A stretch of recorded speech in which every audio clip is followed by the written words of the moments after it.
troisième et avant-dernière partie du chapitre 3, notion du temps géologique, on va s'intéresser à la datation relative et au principe de la stratigraphie. Donc, les couches sédimentaires se déposent horizontalement dans l'eau les unes sur les autres, comme ici les parties précédentes.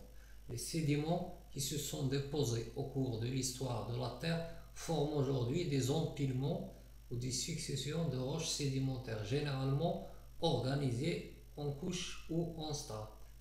Une succession de dépôts constitue une série sédimentaire. L'empilement des couches sédimentaires forme une série sédimentaire. Ici, plusieurs strates ou couches c'est une série sédimentaire formée par plusieurs couches qui se sont déposées horizontalement et qui sont parallèles. Donc on parle d'empilement de roches sédimentaires ou de séries sédimentaires. Et chaque couche est délimitée par un toit et un plancher. Donc, une couche stratigraphique ou couche sédimentaire est un ensemble composé de dépôts sédimentaires ayant les mêmes caractéristiques, comme la couleur ou la nature de la roche.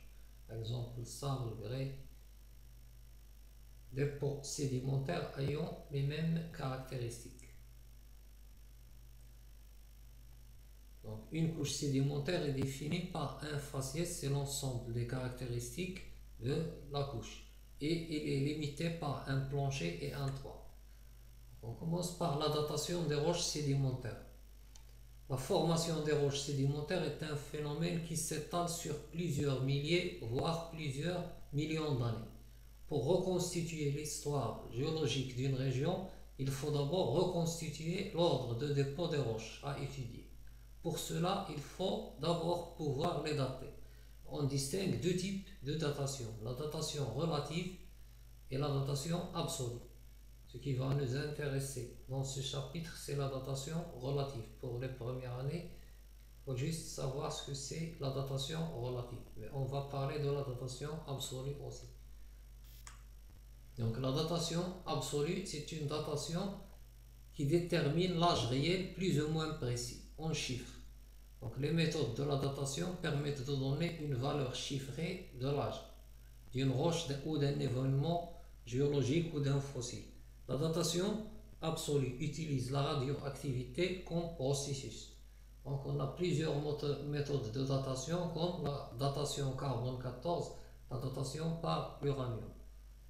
Il faut juste savoir que pour une roche ou fossile ou couche, on peut aussi déterminer l'âge précis, plus ou moins précis de la roche. Ce qui va nous intéresser le plus, c'est la datation relative.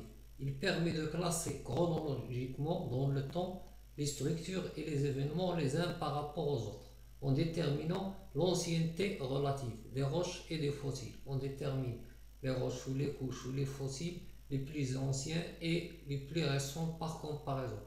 Et il se base sur les principes de la stratigraphie et la répartition des fossiles, surtout les fossiles stratigraphiques. Donc, quels sont les principes de la stratigraphie? On va d'abord commencer par définir la stratigraphie. C'est une discipline des sciences de la Terre qui étudie la succession des couches géologiques sédimentaires ou strates. Donc, le premier principe, c'est le principe de superposition.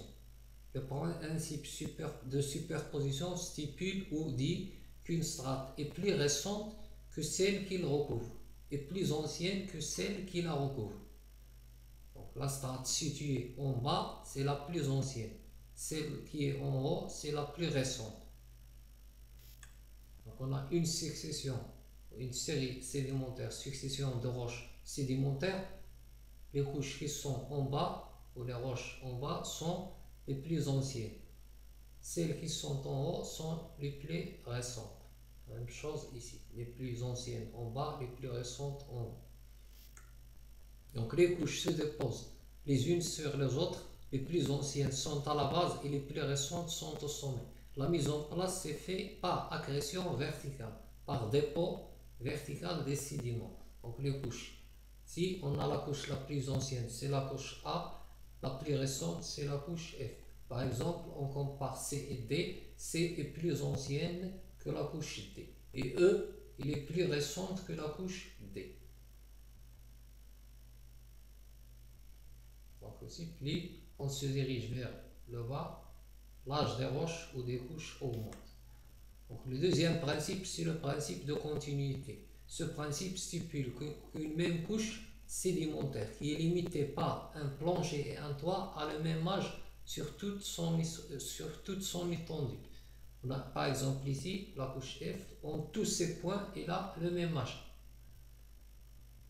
Si on a une couche continue, on peut aussi avoir des exemples de couches où on a des discontinuités qui sont dues par exemple à l'érosion. Donc c'est la même couche, il est limité par la même couche en bas, donc il a un plancher et un toit. La même chose pour la couche C, il est limité par D et B. Donc il a le même âge sur tous ces points, le même âge ici et de l'autre côté. La discontinuité est due à l'érosion seulement. Donc c'est la même couche. Troisième principe, le principe d'identité paléontologique. Ce principe postule ou dit que deux couches situées dans des lieux différents, même s'ils sont très éloignés, et présentant le même contenu en fossiles, mais en fossiles stratigraphiques, sont du même âge. Il permet de corréler des séries sédimentaires de régions éloignées. Ce principe permet d'étendre un marqueur temporel lorsque le principe de continuité n'est pas applicable. Le principe de continuité ne s'applique pas quand les couches sont très éloignées. Donc, on applique le principe de l'identité paléontologique. Exemple, on a deux séries sédimentaires dans deux régions très éloignées, la région 1 et la région 2. Donc on a ici la couche D et la couche G. Ils présentent toutes les deux les mêmes fossiles, mais ils doivent être des fossiles stratigraphiques, pas n'importe quel fossile. Donc on va dire que G et D ont le même âge. C'est ce qu'on appelle la corrélation. Les deux couches, même s'ils sont dans différentes, on peut déduire qu'ils se sont formés pendant le secondaire, l'âge où il y avait des ammonites.